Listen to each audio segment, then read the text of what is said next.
Magandang araw dito sa aking hardin. May init na. Nakalipas na ang parusa ng bagyo sa ating bansa. Ito pa rin ang aking mga tanim na ubas. Medyo mas maganda kaysa sa mga nakaraang pinakita kong video sa inyo. Kasi sa ilang araw na lumipas habang inaatake tayo ng bagyo dito sa ating bansa, lumaban ng gusto ang aking mga alaga.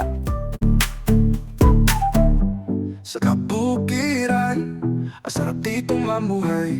Sariwang hangin at mayroon mga halaman. Puting paligid, kulay na sariwa. Manok at baboy na naglalaro sa lansangan. Si Mamong Berto, karga ng kalabaw. Ang sarap talagang ditong mabuhay. Dito mo makikita ang bayanihan. Daming tao buhat ay bahay. Habang sila'y masayang natatawanan, makikita mo sa hatan na sari-saring halaman. Bukod tangin, maganda pamasdan at puno ng ubas. Kulay pula at balde, hitik ito sa bunga.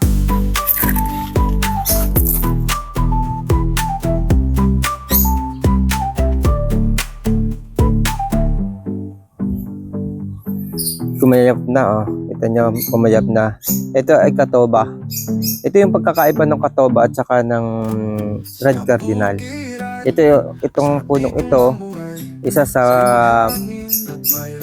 batch ng nakatanim dito. Although mas matanda ito ng ilang araw kumpara sa red cardinal. Pero iba yung bulas na makikita mo.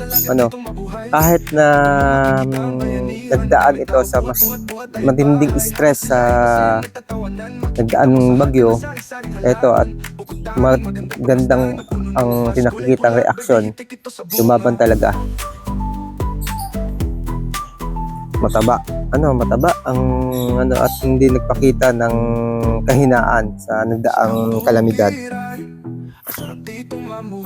Pakita ko sa inyo yung isa sa magandang puno ng red cardinal. Ito kasi yung isa sa magandang puno. Yan.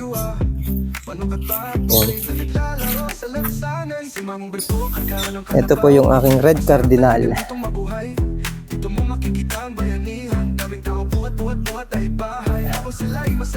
Ito isa sa pinakamagandang red cardinal. Yan yung niya, dahon niya. Pero sa palakihan talaga ng katawan, ng bulas ng halaman, iba talaga ang bulas nung katoba. Kung sa tao, Pilipino ito, yun, Amerikano. Nakakaano na. Ito yung kinain ng hindi ko napansin dati, ilang araw hindi ko na check to. Nakain ng uod. Doon sa isang vlog ko na pinakita. Ito yung may uod akong pinatay. Yung spray. Dito mo makikita ang bayanihan. Daming tao buhat ay bahay. Habang sila'y masayang nagtatawanan, makikita mo sa hatan na sari-saring halaman. Meron ako ditong itinusok na green variety. Sabi ko nga, sana wala makaibo ng punong ito. Ayan, sumibol siya. Di ba may mga binubuhay akong green variety doon. Hindi siya nila nabuhay. Ang ginawa ko ngayon, pagputol ko ng cuttings, dito ko itinusok. Yan, sana magtuloy-tuloy ito. Mahirap sa mga variety na experience ko ngayon. Mahirap palang pabuhayin itong green variety. Hindi katulad ng red cardinal at saka ng katoba. Ang naging problema ko lang doon sa katoba, ang naging problema ko sa katoba, yung red cardinal pala, hindi katoba, sa red cardinal, naging problema ko yung yung shipment.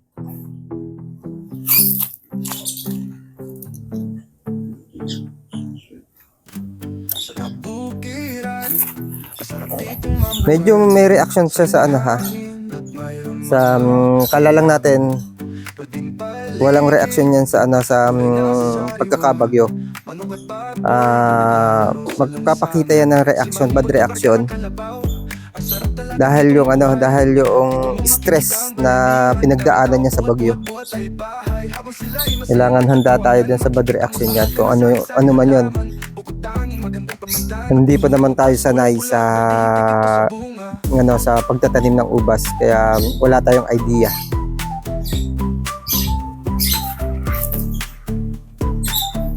Sa kabukiran, masarap ditong mamuhay. Sariwang hangin at mayroon mga halaman. Puting paligid, kulay na sariwa. Manong at baboy na naglalaro sa lansangan. Si Mamong Berto, kagana ng kalabaw. Ang sarap talagang ditong mabuhay. Dito mo makikita ang bayanihan. Daming tao buhat ay bahay. Habang sila'y masayang natatawanan. Makikita mo sa hatan na sari-saring halaman. Bukod tangin, maganda pamasdan. At puno ng ubas, kulay pula at balde, hitik ito sa bunga.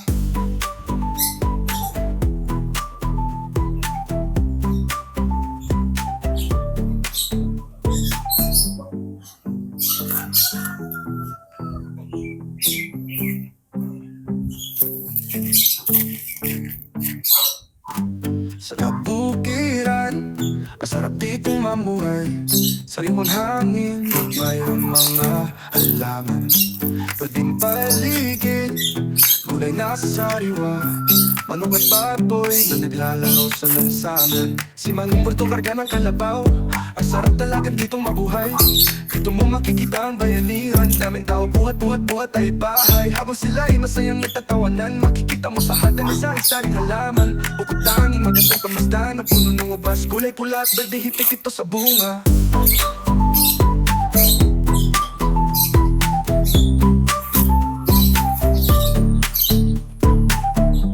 Sa kabukiran, ang sarap ditong mamuhay. Sariwang hangin at mayroon mga halaman.